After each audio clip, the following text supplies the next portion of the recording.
20 minutos pasaron de las 9 de la noche, continuamos en Saludable. Les recordamos a nuestros oyentes que si quieren comunicarse con nosotros pueden hacerlo por mail a saludable@radiopalermo.com.ar o por teléfono al 4899-1623. ¿Quién no se cortó alguna vez un dedo en la cocina? ¿Quién no se quemó agarrando una fuente que estaba caliente cuando pensó que se había enfriado una vez que abrió el horno?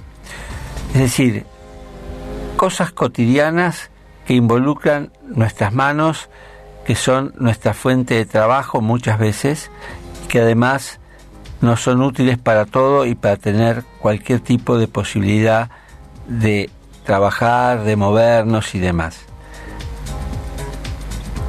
Hay guías que nos recuerdan qué cosas no debemos hacer. A veces, a pesar de las guías, nosotros cometemos las mismas equivocaciones o tomamos los mismos riesgos, como por ejemplo forzar nuestra columna con pesos exagerados que después se traducen en dolores lumbares o imposibilidades de caminar. Todo esto conforma una serie de lesiones que de alguna manera son evitables si guardamos ciertos cuidados. Recibimos al doctor Carlos Lupotti, médico traumatólogo especialista en cirugía de mano y reconstructiva del miembro superior, y es miembro de CLIMBA, Centro de Diagnóstico y Tratamiento de Patologías de la Mano, Codo y Hombro. Muy buenas noches, bienvenido a Saludable, el doctor Sergio Provenzano lo saluda. Buenas noches para ustedes y toda su audiencia, es un placer estar con ustedes hoy a la noche. Gracias, doctor, por atendernos. ¿Qué frecuencia hay de lesiones del miembro superior en actividades hogareñas? Muchísimas, sobre todo, bueno, como usted dice, en el miembro superior, doctor, son la mayoría de las afecciones se registran siempre en las manos, dados que, sobre todo en mujeres, que son las que realizan tareas básicamente del hogar, aunque al hombre no queda marginado de este tipo de actividades. Es un porcentaje altísimo, en el 45-50% de los casos se ven afectada cualquier región del miembro superior.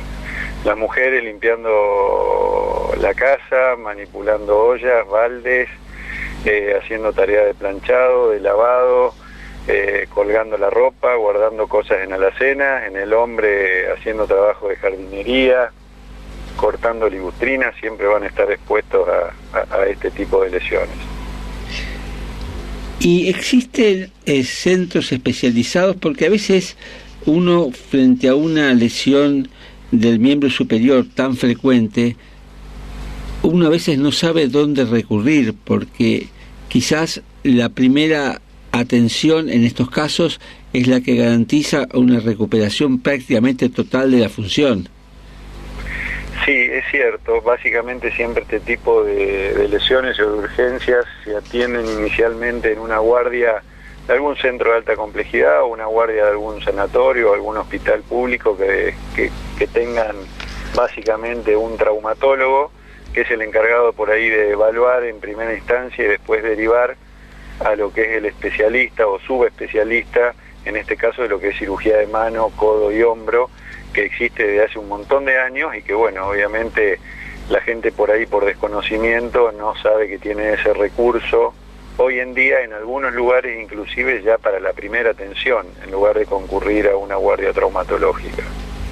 Generalmente el cirujano de mano es especialista en ortopedia y traumatología, o sea, es traumatólogo de base y después hace una subespecialidad orientada básicamente a lo que es el tratamiento de la patología entera del miembro superior.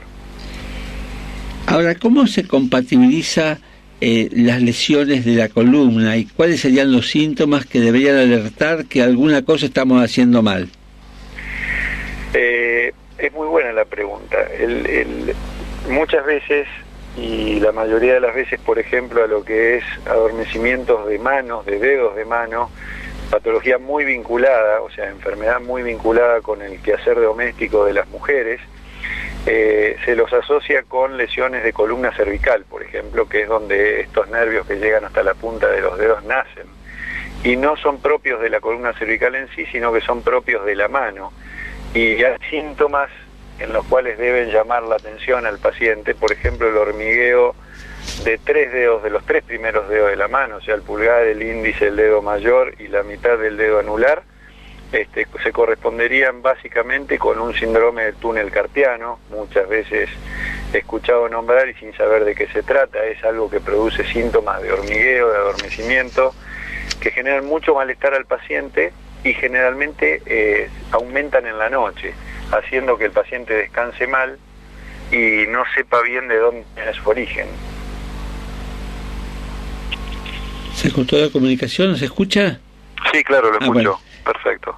Y entonces, por ejemplo, a nivel de la columna, ¿cómo se puede traducir? Por ejemplo, que hubiese problemas en los miembros inferiores, por ejemplo, si uno carga demasiado peso, y no tiene un buen calzado o no equilibra bien las fuerzas como para mantener el peso que está llevando. Es muy importante eso, ¿no? O sea, prestarle atención al peso. Una cosa es manipular un objeto, por ejemplo, lo que está aceptado, un límite tranquilo para trabajar es de 23 kilos, aunque parezca un exceso de peso, 23 kilos, si uno lo sujeta bien con las dos manos y lo lleva pegado al cuerpo y no recorre un recorrido muy amplio, seguramente lo va a trasladar sin ningún inconveniente. En el caso de los baldes que tienen líquido en su interior o ollas, el límite de peso ya ahí baja ostensiblemente hasta unos 5 litros, y se aconseja siempre alzarlo con los dos brazos. También se deben evitar las posturas que son forzosas. No sé si me escuchan bien ahí. Sí, perfecto. Bien, y evitar las posturas incorrectas. Todo esto debe ir acompañado, además de que lo ideal es que las personas tengan un buen tonismo muscular para acompañar esos movimientos. Y esos tonismos musculares se logran y se recuperan haciendo un plan de ejercicios que los puede hacer en un gimnasio, tonificando, por ejemplo, gimnasia, aquagym, natación, y otros como yoga que son muy útiles, por ejemplo, para elongar ese músculo y poder tener mayor rango de movilidad cuando uno se tiene que mover con un peso. Hay que evitar también el movimiento repetitivo, tan escuchado y tan conocido, pero en realidad el movimiento repetitivo es cuando una persona realiza una actividad siempre la misma durante un tiempo repetido sin tomar un descanso apropiado. Lo que hoy se aconseja a nivel mundial es, si tiene que hacer una tarea o una actividad que involucre movimiento repetitivo, hacer ese movimiento o esa tarea durante 40 minutos y tener un esparcimiento y un espacio propio para cada uno de 10-15 minutos para hacer otra tarea que no tenga ningún vínculo con la que ya estuvo realizando. No sé si se alcanza a entender el concepto. Sí, perfecto. Y después, obviamente, utilizar los instrumentos apropiados, ¿no? Porque todas las herramientas y los accesorios deben estar en un buen estado de conservación, tienen que tener peso y longitud apropiada para cada uno de los miembros superiores, columna y las posturas en lo que se realiza. Eso es lo que se resume como trabajar en condiciones ergonómicas adecuadas. Una vez que se afecta el miembro superior, que comienza a tener, por ejemplo, hormigueo, ese tipo de problemas, sí. ¿Cuáles son los pasos a seguir para tener un control de esto desde el punto de vista de tratamiento? Bien, perfecto.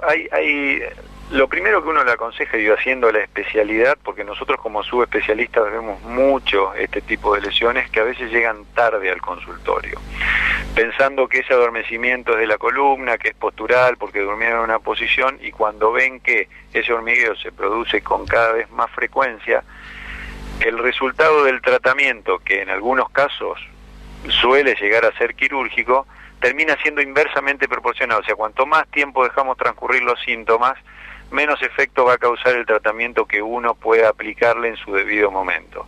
La mayoría de las veces, los pacientes con túneles carpianos diagnosticados en su debido momento, con un tratamiento conservador significa no quirúrgico, o sea, con kinesiología, rehabilitación, reeducación postural, fortalecimiento muscular, uso de algún antiinflamatorio apropiado, una inmovilización con una muñequera ballenada, muchas veces esos síntomas revierten y son pasibles de ese tipo de tratamiento solamente. Cuando el síntoma se instala y llegó para quedarse, como decimos nosotros, y ya las noches se tornan tortuosas, los pacientes se quejan permanentemente, hay estudios que determinan qué grado de lesión tiene el nervio y pueden determinar que el tratamiento definitivo sea quirúrgico. A veces las secuelas, después de muchos años de transcurrida esta afección, pueden llegar a ser irreversibles y irrecuperables. Ustedes hacen, por ejemplo, cuando hay traumatismos en accidentes, ¿hacen algún tipo de cirugía reconstructora o paliativa de lesión al miembro superior? Por ejemplo, en un accidente donde el individuo se lastimó seriamente su mano, se cortó algún nervio, es decir, sí, perdió función. Perfecto. Eso es lo que se llama cirugía reconstructiva, que es el título de nuestra especialidad, o sea, cirugía especialista en cirugía de mano y reconstructiva del miembro superior. Desde ya que cuando existen lesiones agudas, accidentes, como pueden ser cortes profundos con vidrio, explosiones por armas de fuego, accidentes de tránsito, existe la posibilidad de hacer cirugía reconstructiva en el momento agudo, con un mejor pronóstico que si uno tiene que tratar una secuela de larga data o a largo plazo. Eso claramente siempre es mucho mejor intervenir en el momento en fresco, en agudo, porque augura un mejor resultado y un índice de complicaciones menores en el posoperatorio inmediato. De hecho, hay centros que se dedican solamente con un equipo de guardia pasiva, o sea que están permanentemente esperando ese accidente para que cuando se produzca en el miembro superior sean ellos los que actúan. Por ejemplo, un reimplante de miembro. Ustedes, por ejemplo, están trabajando con microcirugía reparadora. ¿Se puede reparar un nervio cortado o no? Sí, claramente. Es una de las premisas nuestras y se puede reparar en agudo, es cuanto mejor pronóstico tiene, si el terreno, digamos, de la lesión lo permite. Muchas veces evoluciones de nervios dejadas libradas al azar en tiempo ya no pueden ser reparadas en forma directa y hay que recurrir a tomar injertos de otra región del cuerpo, otro nervio del cuerpo, para colocar en esa zona que esté faltando, con un pronóstico diferente, obviamente. Entonces, frente a un accidente puntual del miembro superior en la calle, hay que recurrir a centros que de alguna manera garanticen un resultado casi inmediato en relación a la recuperación del miembro afectado. Sí, por ahí uno no podría hablar de garantía en medicina, ¿no es cierto? Pero sí es cierto que habiendo hoy la posibilidad y teniendo el recurso, la población, de decir, existen especialistas en cirugía de mano que están abocados a resolver el problema de urgencia, centros de alta complejidad o centros monovalentes, como es en el cual yo trabajo, tienen esa disponibilidad, digamos, para poder, dentro del tiempo real y concreto, brindar un tratamiento para augurar un mejor resultado. Claramente que sí. Doctor, le agradezco mucho sus comentarios y bueno, esperemos que estas cosas se resuelvan para bien. Bueno, le agradezco el llamado y a sus órdenes cuando quieran.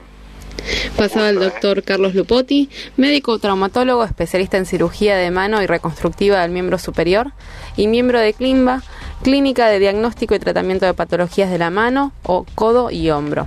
Hasta las 22 continuamos aquí en Saludable por Radio Palermo 94.7.